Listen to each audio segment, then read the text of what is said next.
This is Shibuya, my favorite place in Tokyo. It has some of the best views of the entirety of Tokyo along with good food. So come along with me for a full day of eating in Shibuya. There's nothing I love more than a ramen shop that's open 24/7. This is a dry ramen, so you get it basically with just very little sauce or oil. And you get to put in vinegar, soy sauce, those two are the musts that you must add. And you get to add in a bunch of other toppings as well, such as garlic, onions. The world is your oyster when it comes to this. You can have it as much toppings as you want or as plain as you possibly want to. And there's a couple of these shops around Shibuya. And while this shop is unfortunately not 24/7, it specializes in a thicker and richer kind of oil-based sauce. I might have tried all of the menu items on this restaurant, which isn't much because there's only 5 items, and this in particular is my favorite order. It's completely pork-based, but you can get some variants which are pork and chicken mix, and a couple others on the menu as well.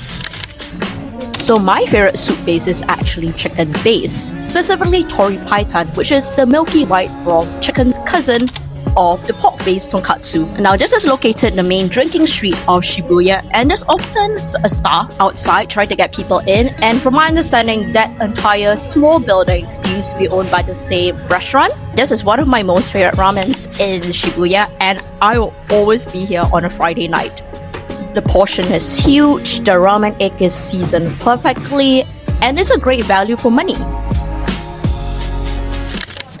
Call me a tourist, but one of my favorite ramens in Tokyo overall is Ichiran Ramen.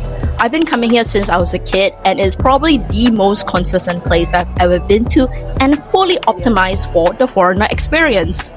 This ramen especially hits after a night out in Shibuya and you're waiting for your first train. It's also probably one of the only places that is still open at that time. The reason why I like it so much is that it's completely customizable. You get to adjust basically every component of the dish to your specific liking or your specific mood. Generally, my order here is pretty standard. I tend to circle the recommendation with the exception of having really firm noodles. If I'm coming here after a night out, I would want everything to be much lighter. And being able to do that in Ichiran is basically why I will forever keep coming to this place. So these are some of my go-to ramen places in Shibuya, and I'll always almost eat at this place at least once during my trip to Tokyo, and have a couple of them if I was going to be in Shibuya for a full day. If you're looking for other places to check out in Shibuya, why don't you check out this video next?